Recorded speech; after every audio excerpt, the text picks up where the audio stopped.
ایمان غریبی میں بھی مضبوط ہو سکتا ہے اگر تیرے دل میں جذبہ ایمانی ہے تو۔ اور زیادہ تر صحابہ کے گھروں میں غربت ہی تھی میرے بھائی، ان کے گھروں میں امیریاں نہیں تھی۔ بات سمجھ میں آ رہی ہے کہ نہیں آ رہی ہے؟ زیادہ تر صحابہ کے گھروں میں غربتیں تھیں۔ ایک صحابی کا تو حال یہ تھا کہ نماز پڑھتے، صبح کو فجر کی نماز پڑھ کے دعا ہی نہیں مانگتے چلے جاتے، دعا ہی نہیں مانگتے چلے جاتے۔ روزانہ السلام علیکم ورحمت اللہ، السلام علیکم ورحمت اللہ، دعا نہیں کرتے چلے جاتے۔ ایک دن میرے نبی کی بارگاہ میں کسی نے شکایت کر دی، آقا آپ کا فلاں غلام دعا ہی نہیں کرتا چلا جاتا۔ میرے نبی نے بلا لیا اور فرمایا، او میرے غلام، او میرے صحابی، ذرا یہ تو بتاؤ، دعا تو عبادتوں کا مغز ہے، تم دعا کیوں نہیں کرتے؟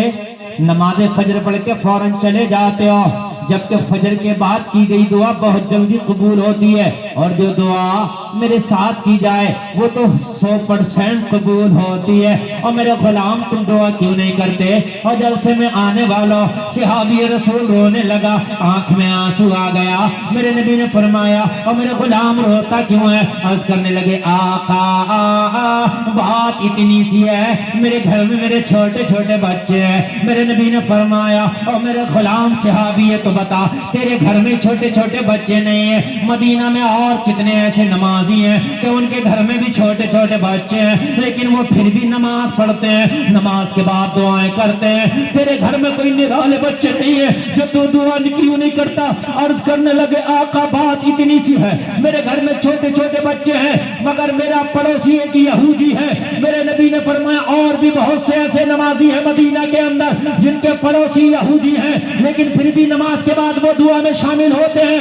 عرض کرنے لگے، آقا بات اتنی سی ہے، ذرا توجہ سے سننا، ذرا توجہ سے سننا، اسلام کیا ہے، ایمان کیا ہے، بات اتنی سی ہے آقا، میرا جو پڑوسی یہودی ہے اس کے آنگن میں ایک کھجور کا پیڑ ہے اور اس کی شاخیں کچھ میرے آنگن میں جھکی ہوئی ہے۔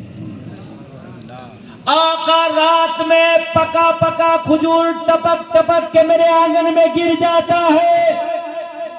میرے چھوٹے چھوٹے بچے ہیں، اس لیے جلدی سے نماز پڑھ کے جاتا ہوں۔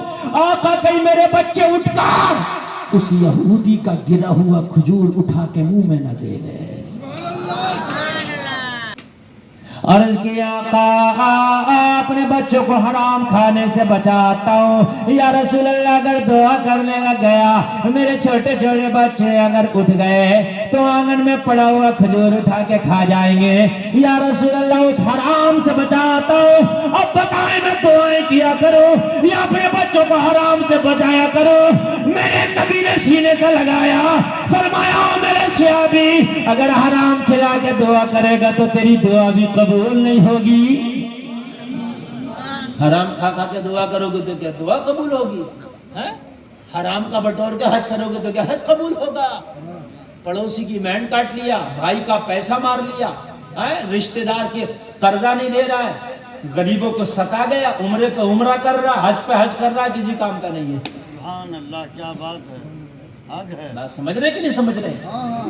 کچھ لوگوں کی عادت ہے سالوں سال عمرہ کر رہا ہے، اچھی بات ہے، اللہ تو نے تمہارے نصیب میں لکھا، لیکن یہ دیکھ لے کسی کا روپیہ تو نہیں مارا تو نے، کسی کا حق تو نہیں مارا۔ کاروبار کر رہا حرام طریقے سے اور دکھانے کے لیے لوگوں کو عمرہ کر رہا ہر سال۔ ارے بھئی یہ کون سی بات ہے؟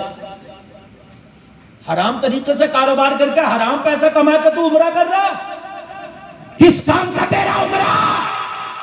جائز طریقے سے کماتا، اگر اللہ نے نصیب میں لکھا تھا تو ایک عمرہ تھا، ایک ہی کر لیتا، وہی اللہ قبول کر لے گا، کافی ہے۔